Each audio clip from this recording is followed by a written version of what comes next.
Coming up on this episode of Open for Business, some Super Bowl items you might have missed.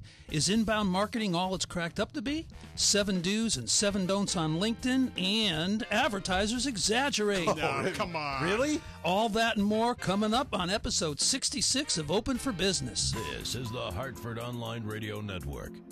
21st Century Audio. Delivered. onthehorn.com. Bandwidth for On the Horn is provided by Amazon S3, who never exaggerates. Amazon S3 is storage over the internet. You can retrieve any amount of data. It's really true at any time. It's really true from anywhere on the web. I've tried it. You should too. Highly scalable, reliable, secure, fast, and inexpensive, all from a name you trust. Amazon. For more information about Amazon S3 storage, visit aws.amazon.com. Hi, everybody. My name is Brian Parker, and I am joined by the great Zen master, Tommy Russo from L&R Productions. Hello, Tommy. All zen to you, Brian and Ken. All zen to you. Tommy is just coming off his production of the new Crazy Coupon Chick jingle. Absolutely. Which we're very impressed with. And of course, since you did such a great job, I'm going to play it for you. Its first live appearance right here on the show. You ready? Yahoo. Yeah. Snip by snip, dollar for dollar, the Crazy Coupon Chick. Saving you money one clip at a time. The Crazy Coupon Chick. So the Crazy Coupon Chick is another podcast we do that's been kind of in development, and now it's coming out of development. Saving you money one clip at a time. The Crazy Coupon Chick. So she's actually on the local Channel 3 CBS station here, WFSB, every Friday. So we're very proud of her, and there's her new jingle. It's very exciting. It's very exciting. Hey, Ken Cook is also here. Hi, Ken. Brian, Tommy. You almost done with that book? Getting there. Almost done? Almost done. Almost done. We're That's very exciting. Do you know I want a jingle for infamy purposes. Great. Ken, I will write you a jingle. You too can give Tommy $3,000 and he'll In fact, do a let's jingle. start with I think that I'll just part. go back to my book, okay? Oh, goodness. We are Open for Business, the podcast that explores all things business. Entrepreneurship, technology, marketing, customer service, making a few bucks for yourself. It really all comes down to this phrase: how to get and keep clients or customers. How to get and keep customers. I like customers because it kind of gets right to it. Yeah. These people, client has a little, there's a nice air about it, that it's a sophisticated relationship between you and the client. But I think people cheat the client more than they cheat the customer. The customer, they want desperately to come back and come back and come back. I think from the listener's ear, all clients are customers, but not all customers are clients. Yes. I would agree with that. Interesting delineation. I like that. I would certainly do it. So that's who we are. So Super Bowl was this weekend. Yeah. Maybe a little business being had there at the Super Bowl. You'd think. First of all, I did not stay up to watch the whole game. Nor did I. I went up just before the power outage, and apparently I missed all the good stuff because my team was the San Francisco 49ers. Yeah, then you missed all the good I stuff. was like, it's a blowout. I'm going to bed. I'm taking that 9-month-old girl, and I'm going upstairs, and we're going to put her to bed, and I'm going to fall asleep. But sports is in the news, not just for the Super Bowl.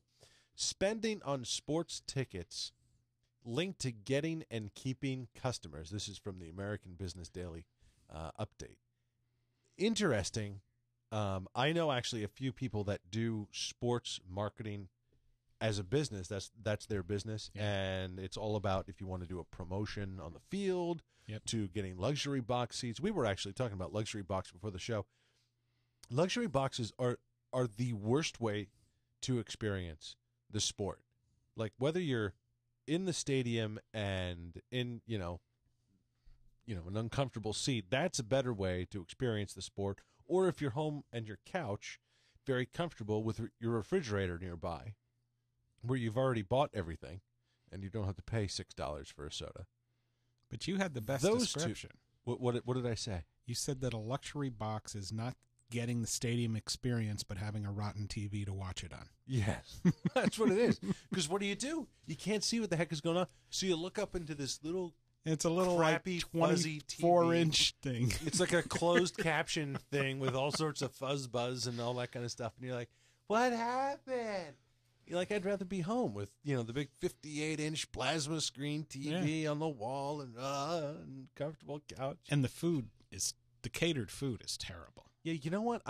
We were talking about this too. What stadiums are you guys going to? This is what I want to know. I experienced this at Fenway. The catered food was horrible. Was it really? My first stadium I've ever been. First one was Fenway. I got the Fenway Frank, and I said to myself, "This is the most delicious hot dog I have ever eaten in my entire life." Since then, when I was a child, it's all gone downhill. I think those concessions are all about just moving the numbers. They are. We don't care about the quality. There used to be a pride in the Fenway Frank. It's like stopping at a rest stop on the turnpike, because you know that the highest bidder is the one that got the franchise, and what you're getting is just run of the mill. They're low on the profit margin. Yeah, exactly. Yeah. So I mean, it's just not good stuff. But well, tell me more about this. It's interesting. These sales for sports ticket stuff have gone up. Understatement. Oh, yeah, 20 billion? Wow. Wow is right. Well, it's 25% increase over the last 2 years. That's the number. 20 billion is just sort of like a number out there. Yeah, it's a big number, but I have no perspective on that number. When you say 25% in the last 2 years, that's huge. Well, that's something. But what struck me about this article was the fact that I have a number of customers who constantly are sending their customers to sports events. One of them actually is a college friend of the director of events for, I always call it the Garden. What do they call it now? It's no longer Madison's. Oh, what? Not the Garden. Up north? Talking Boston Garden? Yeah. What do they call it now? TD Center? Yeah, it's. I think they call it the TD Garden. Yeah. I think that was one of the things they didn't want to rename the Garden. But he's the director of events, and this customer of mine who's his college friend, I mean, he's there all the time. He brings his customers with him. I got a couple others that send people to Foxborough for the Patriots games constantly. And it's just part of how they market. One of the guys, he's got industrial company is probably the best description for it. And he sends his sales teams out with tickets in hand. Yeah. You know what? I mean, I haven't taken advantage of it yet, but I've been offered like tickets to the Masters or wherever. Let me get your opinion. Would you rather go out and play a really nice golf course with a bunch of guys you may know or may know casually, or would you rather go walk around at like the Masters? Oh, I wouldn't want to walk around at a professional event. You can't see anything. Golf is meant to be watched on TV or played on the course.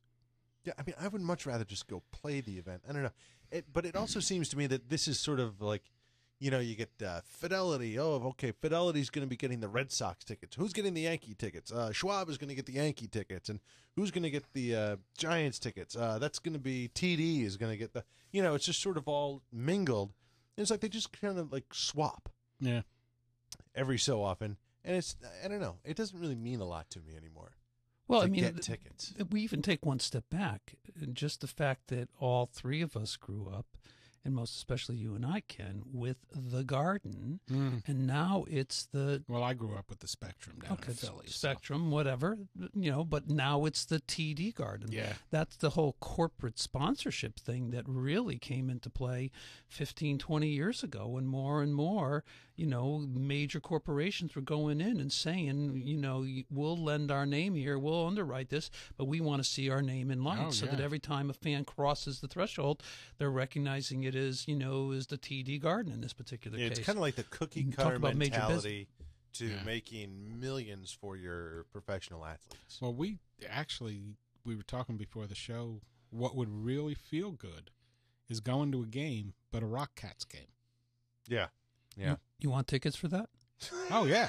You got him. Cool. You got him. How about you, Brian? But we you wanted want to to take get that little bambino? We wanted to get a whole bunch of us together. We called Jeffrey and you and Brian and me, and we'd all go down to a Rock Cats game. I can make that happen. I can probably get us, if they have a skybox there, a skybox there. No, that's the worst way to watch it. We just said Okay, that. all right. Well, I'm just saying. I mean, Rock Cats Stadium, you're on top of the field I there. know. It's great. I can make that happen because these cats rock. I think you know what I'm saying. Yes, sir. Oh, you did that jingle too, didn't That's you? us, yeah. See, everybody gets a jingle for infamy, and I don't. What can I tell you? I don't even have a jingle for myself. All right? All right, well. I buy stuff for other people. Don't tempt us. I'm a giver. Don't tempt I'm us. a giver. You're a giver. We can come up with a jingle for you. Oh, there's no doubt about it. All right. Well, that's a nice little closure. We're going to get tickets from Tommy. Everybody gets tickets, including Tommy. There you you go. go. No, Tommy. I will make that happen. Tommy, I you promise. got any Rock Cats? I can Tommy. do that. This is the top 5 Super Bowl themed marketing stories. Tell me about this one. This actually, there were some really good ones in here and some that I want to revisit. But walk us through this one, Kenny. There were a couple of things in here, but the ones that jumped out for me was the newsjacking that occurred. And I'm sort of jumping ahead on the next item we're going to cover. But the thing with the advertising at the Super Bowl that's different now is Twitter. Sure. Social media. You know what Facebook posts, the whole bunch of stuff, because it enables people to live the moment and the ad at that point in time.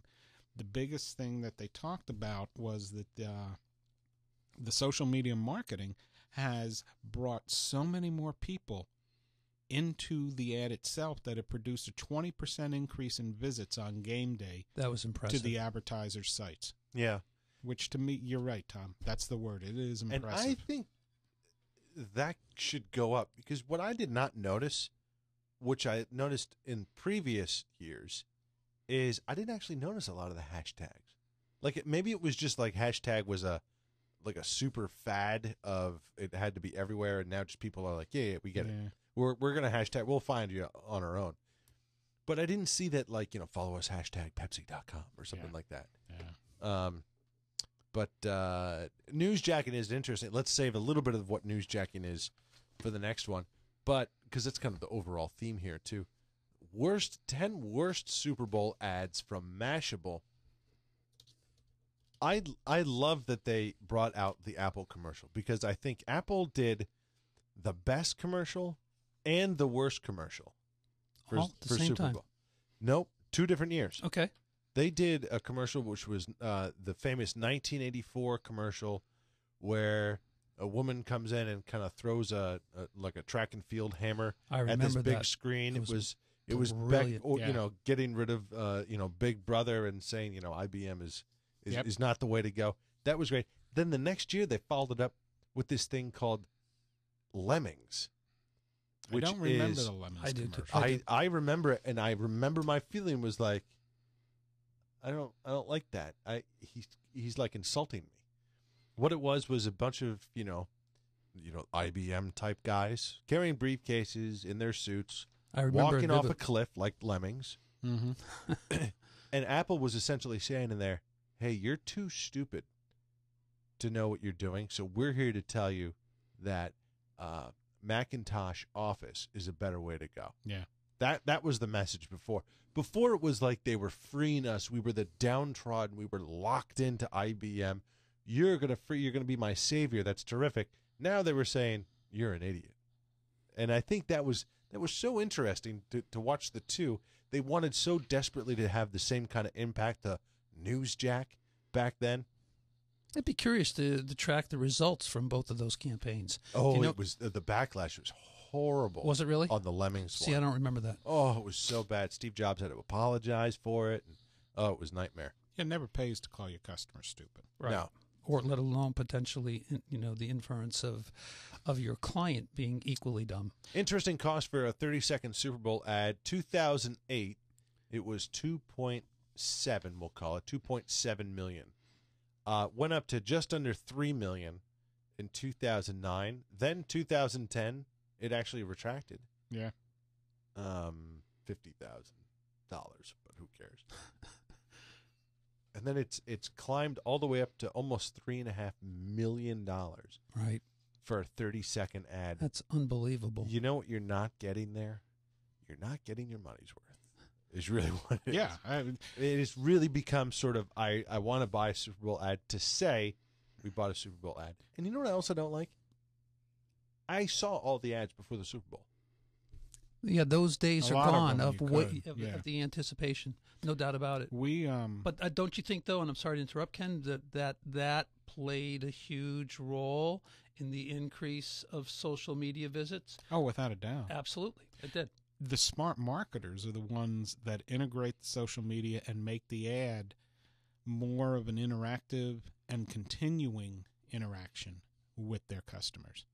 The marketer that makes it a singular event, like the GoDaddy Kiss, is a singular event. That was a terrible commercial, by the way. God, it was horrible. Boy, That was did horrible. It wasn't worth watching. But it got a lot of attention. And a lot of people remember GoDaddy. Absolutely. Yeah, but you know what? We didn't need to remember. Now, when I think of GoDaddy, I think of that commercial. I'm like, ugh.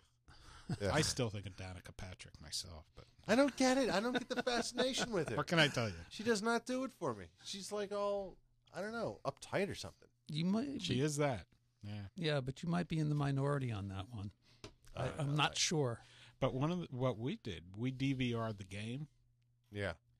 and weren't particularly interested in the football aspect of it because neither of us, my wife or I, we weren't fans of either of the teams.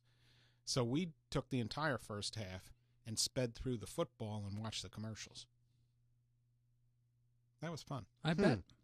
Yeah. I have a feeling you would not And be that's the why only it's- people that have done that. Yeah, that's why it's $3.5 million for it, because that's the time when people do it. You know what's interesting, though, to me? Obviously, though we as a company are involved in social media in one form or another and certainly have vendors that we rely on, you hear that the traditional media, is in its waning days and years, and yet the big to-do every single Super Bowl are the TV commercials that are all and only about traditional media.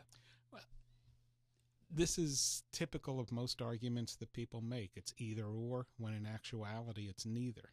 It is a blending of the two now. Right. It's just what I'm saying. It is the need for traditional media to integrate the social media aspects and the continuing interaction with their customer base, whether it's Twitter feeds, whether it's an ongoing storyline, whether what did I see? I can't remember it. But there is a personality, a sports personality, that is now putting out 7 3-minute videos that is an ongoing storyline of something they're doing. God, I wish I could remember it. Can't. Sorry.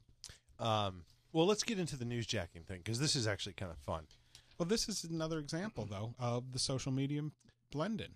So, Power outage. The power outage of the Super Bowl. How did companies respond? Oreo immediately makes an internet banner ad. You can still dunk in the dark. Yeah. How brilliant is that? Right. Brilliant. Even more Brilliant. brilliant, we can't get your blackout, but we can get your stains out. Tide. From Tide. Mhm. That was brilliant. Radiological Society of North America. I think they kind of missed they kind of swung and missed here. Well, at least no. radiologists can work in the dark. So Hashtag Super Bowl 13. They didn't miss it all. so I thought that was great. Help me to understand. But they had the wrong this. Super Bowl. Are They we- said Super Bowl, hashtag Super Bowl 13. I did. Yeah. Yeah, that was a mistake. So Yeah. let me ask you a question. Yeah. Was it that these ad agencies are so incredibly on their game that they had people sitting literally on the advertising sideline waiting for any opportunity that they could to pounce on? And when this blackout went out, Oreo and Tide in particular, just, mixing metaphors here, but hit it out of the friggin' park. Oh yeah.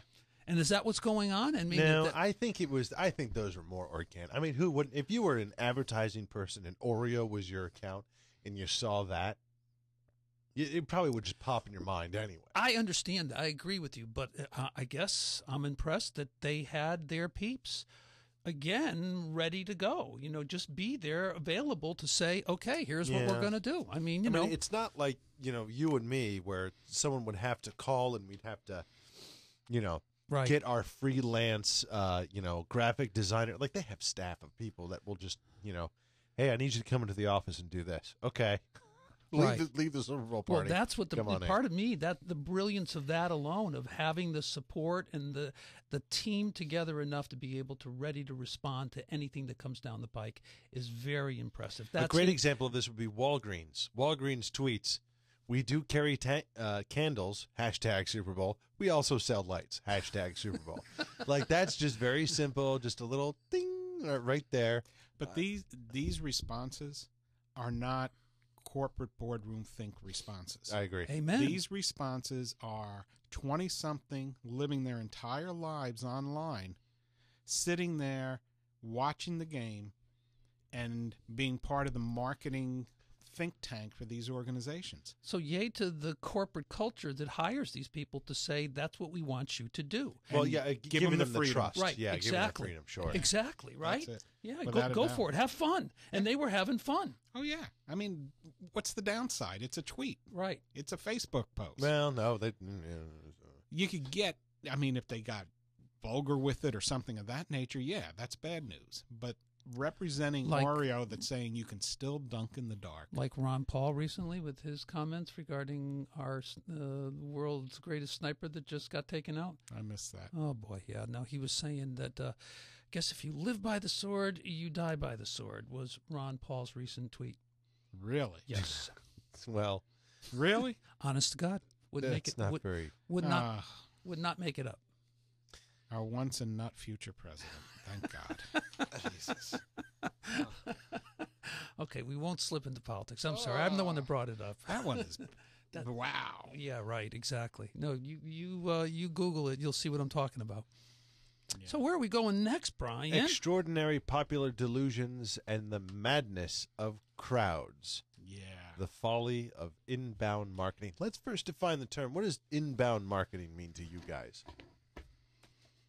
That's a good question. I mean, I think it's an ever-evolving phrase, but it's working with those that are already part of the culture and working with them to send out messages that only support what they already know. That would be my quick definition. I think of it from the user's point of view. Inbound marketing is putting a whole bunch of content out there for free and inviting people to come buy it for free or sign on to it or download it or whatever. It is inviting people to you instead of you going out to them. That to me is inbound marketing. And you, Brian? I kind of agree with Ken. It's more of a, it's more of throwing the net out there and dragging them to you, than going out there and developing relationships and that sort of thing. Which, to a certain extent, I wonder if the value of relationships in business, I wonder if they're going away with this new generation. Do these new guys really just want to know, you know what, I really just want you to create a great algorithm for me. I don't want to know about your family and all that kind of stuff. Create a good algorithm so you can just get out of my life and I can move on. You know what I'm going to say to that? You'll never, maybe in the moment, but there will be, if that is what's happening in the moment, there will be a migration back to, I want to know you, I want to like you, I want to trust you, I want you to take great care of me. That will never go out of vogue, and if it does, it won't go out of vogue for very long. That's my take on it. It's not going to go out of vogue. Right. I wonder if that's going to, It's who not. knows? These Oh, 20-somethings tweeting everywhere. I'm just saying. It might be a hit in the moment, but when they have 4 hits and 2 out of the 4 don't go so well, and they're not happy with the service or the product, and they realize, oh my God, there's got to be a better way, and then they talk to their mommy, their daddy, their Uncle Mario or somebody, and Uncle Mario says, hey, why don't you talk to my insurance guy? Yeah. Because he's been around for a long time, Exactly. and I'm sure he's going to take good care of you. Yeah, but I mean, look at, like, my life runs basically on Google. Okay? Between Apple products and Google, I know that's like mixing, like, the sharks and the crips or whatever, but I trust Google implicitly. I don't know a soul at Google. You don't have a relationship with anyone. I don't. You have a relationship with a brand. With a And brand. the minute the brand screws up, you don't. Yeah. But that's what I mean. But like I rely on Google more than I do any other business. Okay, you came into the studio, and the first thing out of your mouth was, I hate banks. I do. And this is not a new thing for me. But your experience with the bank today, I won't take anybody out there through the story, but your experience with the bank today Right. was 100% relationship fault. Nobody paid attention. I think it's more of a not thinking fault. Nobody paid attention. It really, but it didn't have to do with like a relation. Like I wasn't trying to game the system because of clout or whatever like that. You miss the core of a relationship. The core of a relationship is the fact that you make someone feel meaningful, and you create meaning for them. Because our entire lives are based on having meaningfulness. If you don't have meaningfulness, you're adrift. Nothing happens. So the bank basically said to you, we're not paying attention to you. We don't frankly care. This is our rule. Boom, check the box and move on. And your response was, I'll move on. They didn't create any meaningfulness for you. I'm firmly convinced that there is a migration towards in-depth relationships because of the anonymity of online. Mm-hmm. I think it's creating a reverse effect. Could be.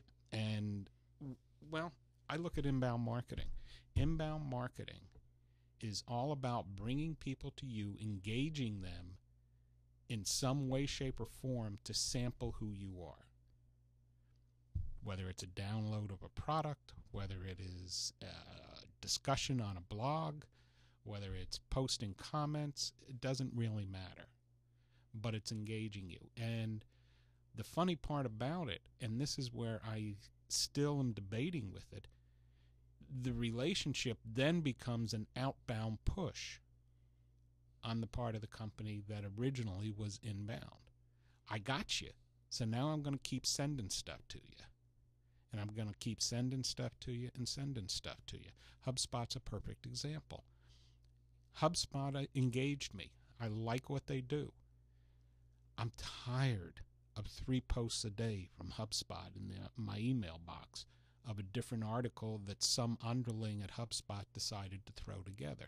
Some of it's interesting, some of it's not, but I hate having to go through and delete them all. Now, is there a way for you to manage that algorithm that sends you stuff like, hey, you know what, only send me 1 new post a day or 5 new posts a day? There may be, but I shouldn't have to have that responsibility. HubSpot should engage me and say, look, we're sending this to you at a rate of 3 a day. Yeah, I think you're right. But I guess my feeling with the bank experience, which it doesn't matter what it was, but my feeling with the bank experience was I had an expectation because of how the bank positioned itself to me that they were hands-on, wanted the relationship. Yep. But then they treated me like an online retailer. They treated you like you were not meaningful. They treated you like they didn't trust you. But the difference is, like, there's a lot of times, like, I'm looking at stuff in Google and I'm like, I have no idea how that works. And I have to kind of dig around, and then I find the answer. But I kind of understand that my expectations of that is I know that everything in the world like runs on Google, and it's utterly and completely impractical for them to have a relationship with me. So I'm fine with that as long as they have a great FAQ section, or I can, post a question to a forum or whatever. I'm okay with that. But when I get that sort of treatment from a bank or a place that's promising me a relationship, and then they fault on it, you know what? I would rather just not I'd rather not be disappointed. Exactly. And I'd rather go to the bank of Google. I mean, my 2 shakes on that would be, 1, Google intuitively, based on a whole lot of research, is managing in an effective way your expectations. Yep. But at the same time, I think you have a greater, like most of us, a greater allowance because it's a machine. And so there's maybe not quite the same expectation that I'm going to have with a machine than I'm going to have with an individual. Yeah. And that individual, come on, because you know how you treat people and what treat them like crap. That's how it goes. There you go. And so, why are you surprised that you got treated like crap? But you know what I mean? So I think that's it. And the bank did not do a good job of managing your expectation. They didn't even, I'm sure, even take the time to say, well, what exactly would happen here, Mr. Bryan, that would make you happy in this particular moment? That's what you were hoping for in one sense or another. Well, the thing that the bank, I think, really screwed up with was setting expectations and then just backtracking from. I mean, they extended you a credit line. You paid the credit line before it was due. They reduced it. Now they want a small percentage of it as a personal guarantee, and you're sitting there saying, this makes no sense because the credit line in total is still 1/3 of my total deposits in the bank. Yeah, and it's it's nuts. We should probably just explain. So, like, I had this really, really big line of credit when I bought a business a gajillion years ago. That I just kind of rolled it into my existing business, and that's fine. And I paid it off and whatever. And it's just sort of been, I've just kind of been like hanging on to this line of credit. And the only thing I ever really use it for is like the first month of the first quarter. I just maybe sometimes I need to make payroll that first paycheck round, and I just tap the line of credit, and then 3 days later I pay it back, and like it's like nothing. It cost me like $80 in interest fees, and it's nothing. And so it doesn't really matter what the amount is, but they wanted me to do this like bizarre, like 10%. So we reduced it to 50,000. They wanted me to do 10% personal guarantee on top of all the other guarantees that I have for it, which is $5,000 that I have to do on a personal level, which, honest to God, is not really a big deal. But I didn't really get it because I have, 6 times that in a deposit for the bank right there, sitting in cash. Yeah, like as a rolling credit. It's nuts. So that's really why I got a little bent out of shape about it. The issue is that no one paid attention. Absolutely. Nobody focused on Bryan. And that's the issue. And here's my guess, based on what you just shared with us, the story, that the banker that you established the relationship with, as you suggested a gazillion years ago, he or she is history, isn't any longer at the bank. Mm-hmm. And there's a whole new management team that are looking at you cross-eyed and not caring that you've been, unfortunately not caring that you've been there for a gazillion years, and looking at you as a brand new person on their balance sheet. Yeah, that's my read on it. Yeah, and circling back though to the inbound marketing thing, what this article, the query at the beginning of the show was: is inbound marketing effective? Does it really work? And there is a school of thought these days that it is very much like crowd delusion associated with the tulip mania in Holland, associated with the .com bubble. And the belief that the cost per conversion is just way too high on inbound marketing, and the average ticket price is way too low. And marketers over time, as they start to analyze it, are going to say, we still need to touch people. We still need to reach out and create some type of a connection, if not a relationship, with these customers coming to us. So despite how great our inbound marketing might be, we still need outbound marketing to create the conversions. So that's the whole thought process. I have no conclusionary thoughts on it myself because I'm constantly wrestling with the question of whether it works or not. I have no idea. And next on the slate? Do's and do nots of LinkedIn. Actually, probably pretty good to review these. And it's kind of these are not, I think, definites for all eternity. I think the medium of Twitter, LinkedIn, and whatever change how people use them, especially given new companies in here. But this is a LinkedIn status update, the 7 do's and don'ts. So sharing URLs, use a shortened URL like a bit.ly or a Deliverate or something like that, which I really like.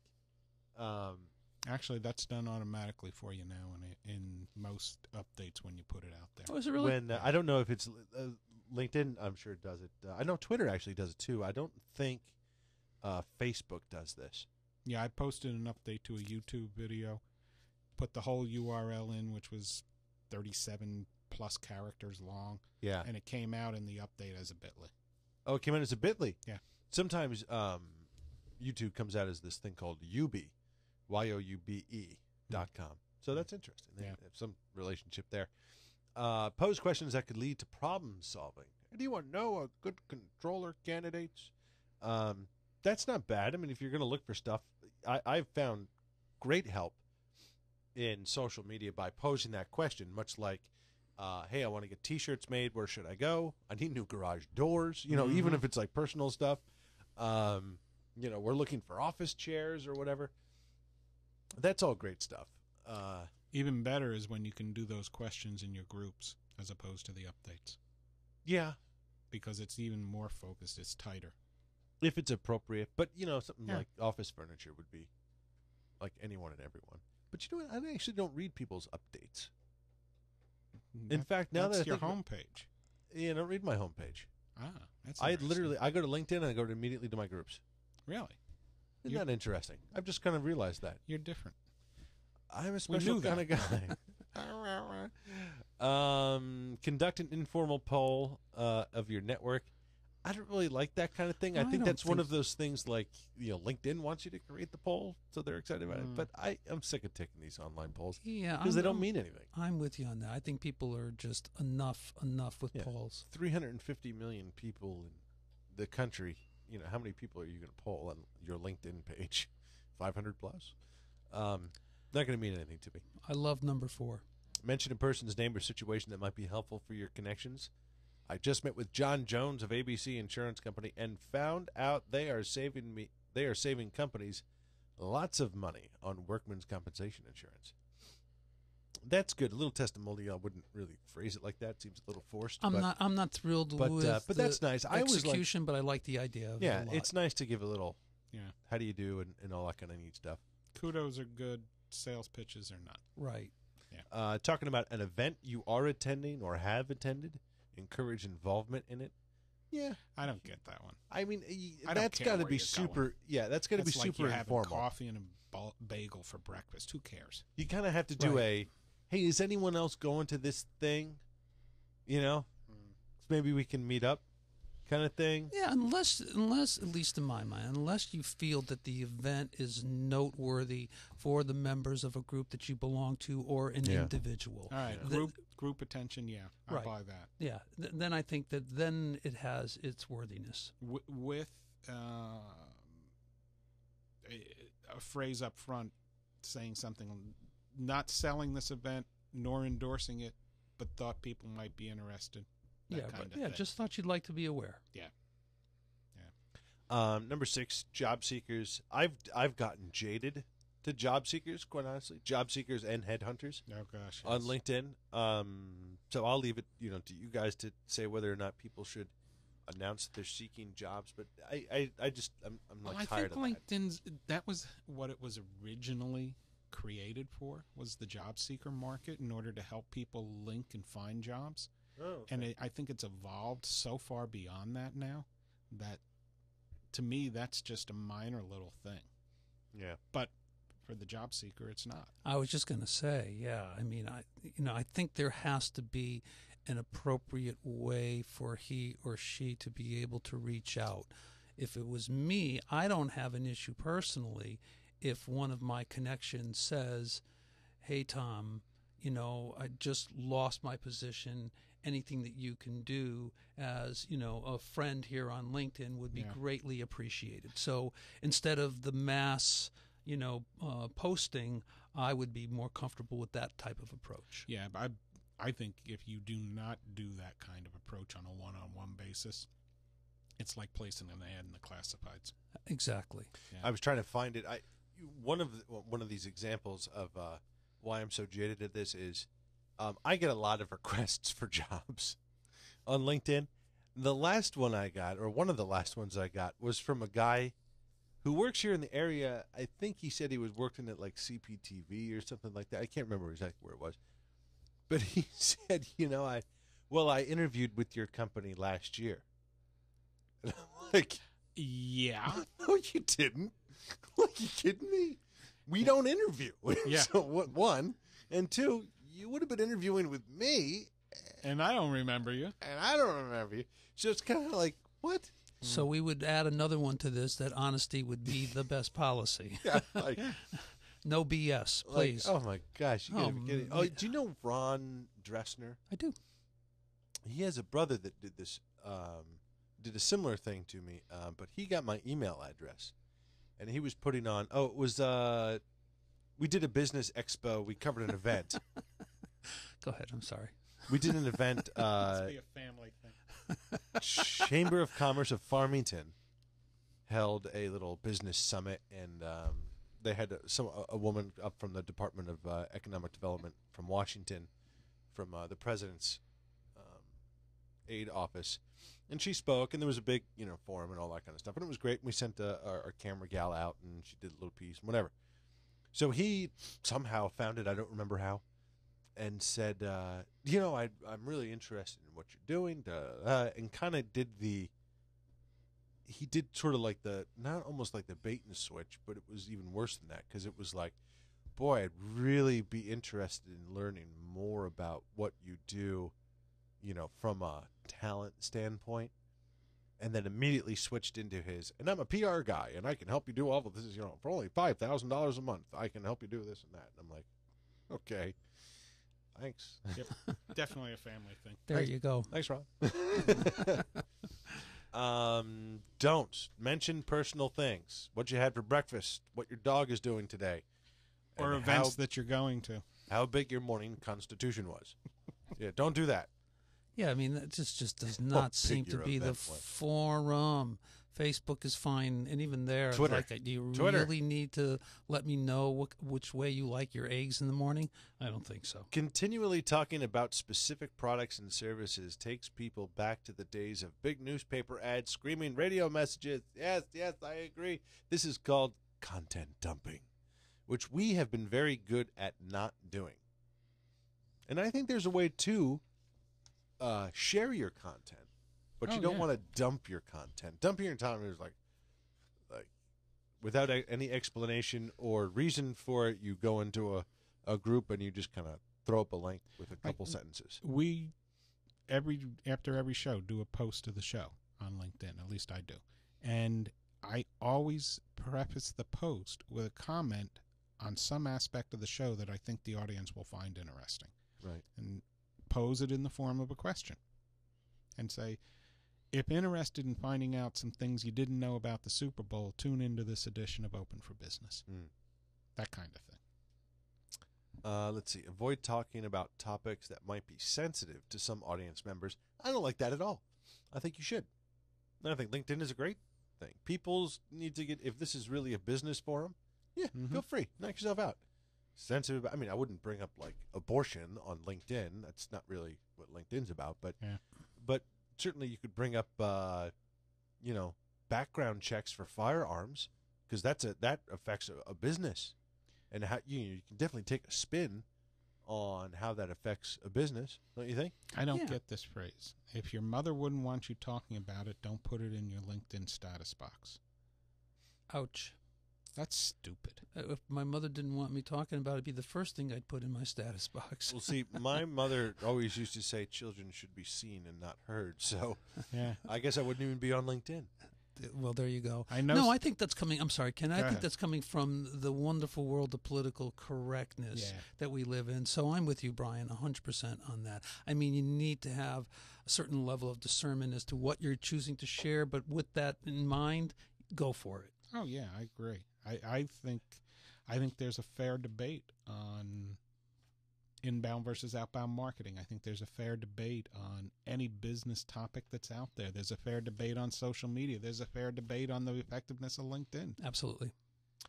Think twice about posting your physical whereabouts. I've heard several real-life examples of homes being broken into after people put in, I am out of work or out of town on Twitter or they check in on Foursquare. You guys use Foursquare? No. I didn't think so. But No, Ken and I are still on Two Square. Two Square. What's a square? That's Just as far as way we've too gotten square. so What can I tell you? No reason to reinvent the wheel. Mabel, they're my teeth. Yeah. It's like stopping the paper delivery when you go on vacation. It's common sense. Come on. Yeah, stuff in the paper. Yeah, get the mail stopped. Yeah, and all that kind of stuff. I mean, I don't actually live in too much fear about that. I guess I probably should a little bit more, especially if I'm out of town and it's just my wife and my daughter at home. I should probably pay attention to that more. So, but again, LinkedIn, not really the place that anyone would care. I wonder though, what if you're at like a big conference or something and you get a great interview? Like people are going to know you're not at home because you want to share that on LinkedIn before the topic becomes irrelevant. What do you do then? I'm not sure I understand. You mean you were So let's say interviewed at the conference? Or you're at the conference and you happen to talk to, like the CES just happened in January. Yeah. And Guy Kiyosaki came up to our friend Lon, and they were talking and they snapped a photo and all that kind of stuff. So what did Lon do? He posted it on Facebook, LinkedIn, Twitter, Google Plus, and all that kind of stuff. Clearly, Lon is not home. His wife is. But, I don't know. What do you think? Is that dicey or what? Nah. I don't think so. What's the difference between just saying I'm out of town? That's a good question. I guess you can't live in fear. Go ahead and post. Yeah, I would. But do it with real purpose. Or Get some eyeballs to your blog site There first. you go. Post it on the day you're going home. It's not so dated. Yeah, who knows? LinkedIn, Twitter interface is causing too many people to have LinkedIn updates. I agree. I started doing this and then stopped because I didn't think LinkedIn people cared. Yeah. LinkedIn's for more substantive updates than Twitter is. I mean, Twitter, the next one makes the point. Twitter's 40 tweets a day, 20 tweets a day. LinkedIn, a couple of updates at the most. Yeah. And I don't even do that, actually. Yeah. I don't. I do like I like this 2 term. or 3 a week. I like this term that they use, netiquette. Yeah. Like etiquette on the net. I like Net that too. etiquette. Yeah. Netiquette. I think it's because I'm from Connecticut, and I like netiquette. That's just my feeling. Don't waste your time reading updates from people who violate all of the above. Well, I guess you'd have to read the updates to find out if they violated. I actually did that last week. I hid 2 people. I just got so tired of their updates. And it's really interesting. And you know what's funny? I think it's funny that I don't do anything on my homepage. You know what? And even last week, you told me about LinkedIn Today. I didn't read a single LinkedIn Today article. Really? You live in a cave, don't you? I really don't. It's just sort of like I'm still like You're still yeah. I live in. LinkedIning. I'm LinkedIn cave. Yes. I'm the man in the cave. I'm just looking at my shadow and being mesmerized right now. So I should probably do that because there's some. Oh, look, Mark Halpert posted something about in-mail attachments. Another reason to consider upgrading your ... Look, I need to find out what the rest of the title is. I got to click. It's brilliant. Big Mark's the LinkedIn expert. Is he? Oh, gosh, yeah. Yeah. Chris We had him on the Amorosino? show. We did. Christopher John? Yeah. Christopher John, yes. Doesn't he sound like Christopher John and Little Pooh Bear? Da, da, da, da, da. Okay. I've been drinking a lot of soda today. These guys are like, what is going on with this kid? Anyway, neat stuff. So we will post that up. This is actually a LinkedIn article that we can. Yes. That you guys, was this from the LinkedIn Today thing? Where'd this one come from? I'll tell you in a second. It was from LinkedIn, but I don't know. It was from the Marketing and Sales Innovators LinkedIn group. It was a post that was on that group. Wow. Very interesting. Last little thought we want to leave you with is that 76% of the people think advertising is exaggerated. No way. Ain't so. Who would have thought? Come on. Who would have thought? No, it's very true. This is also from HubSpot. Ads are very exaggerated, 19%. Ads are somewhat exaggerated, 57%. Ads are somewhat accurate, 21%. Actually, way more than I thought. I think you're exaggerating. I think I am exaggerating, too. We want to thank we're now over the 5 million listener mark, and We want to thank you all for doing that. We could not do Thank that you, without folks. Wow, that's great. I may be exaggerating that number. Thank you all for joining us, though. We can't do the show without our sponsors, Gateway Financial Partners, the accounting firm of Budwitz and Meyerjack, Deepwater Seafood of Avon, and CentralCTDental.com. Special thanks to Evan Richards in our chat room for being our moderator. We're closing up shop for this week, but we will be back next Tuesday at 5 p.m. Eastern when we will once again be open for business. Cheers.